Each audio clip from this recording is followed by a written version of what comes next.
Reverend Karen McLeod-Wilkie is a dancing minister. I feel oftentimes in worship in many places, we become very staid and very still. And that's not me, as you can tell by watching me. I move with my hands and speak with my hands.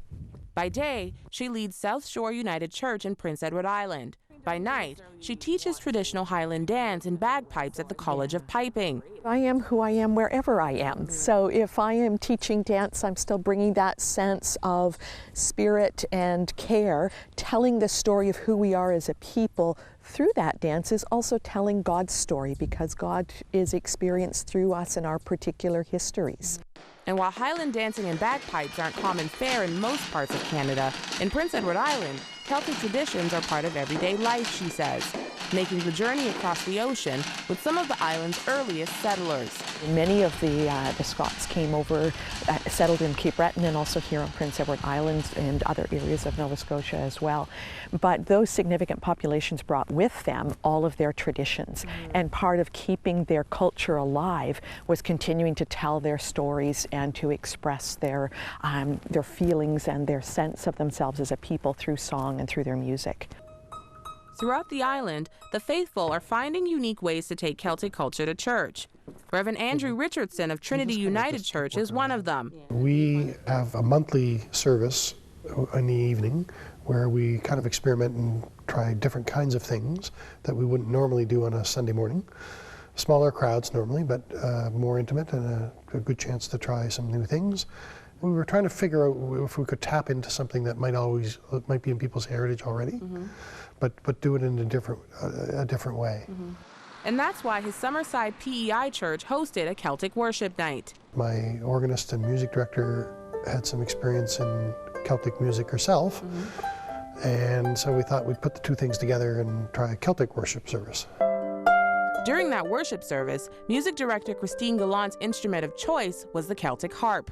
The Celtic harp is actually said to be the oldest stringed instrument, so all the violin players out there may argue a bit, but this is what they say. The harp is the oldest stringed instrument. I use it here just because the harp itself has such a deep spiritual feeling when you play it. The resonance of the instrument when you hold it, you can feel the wind of the strings, and it's just a very emotional instrument. Like in our hymn book, there are a lot of Celtic tunes, and so we try to use a variety of music here, and so that's part of it, is just to use Celtic tunes and music throughout the service.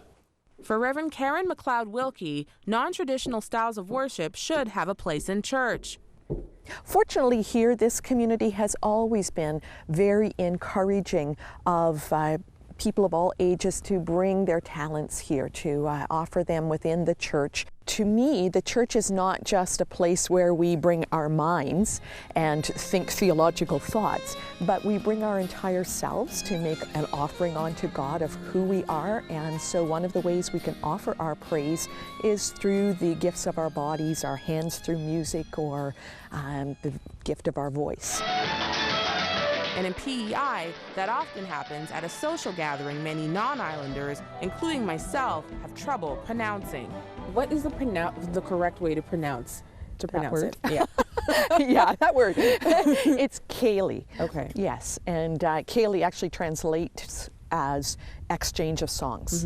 And traditionally Ceilidhs are a mixture of offerings. They would be songs and dance and fiddling and piping and whatever the particular folks in the household had as their skill level, they would offer up together in the community. While some Ceilidhs offer just performances, often, Wilkie says, you'll see step dancing and Highland dance. Held mostly in community halls, churches, and pretty much wherever there's space, all that singing and dancing tends to work up an appetite, she says. That's why no Ceilidh is complete without Ceilidh food. In many Ceilidhs, they would have sort of a break partway through and have a potluck supper if it's a small community event. In some ceilidhs that are more performance-based, then you would have sort of just a light lunch afterwards. Sometimes it's simply biscuits and tea. In our case, I grew up with always having oat cakes, Scottish oat cakes, and what were known as Fat Archies, which were a molasses biscuit. Though today they're largely cultural and social events, ceilidhs have romantic roots, she says. It was held in people's kitchen in their living room area, and it was a safe way for young people to come together and hold each other in a dance that was an acceptable way of beginning a courtship, and it was under supervision of the parents that were around, and so it was a safe way to bring young people together.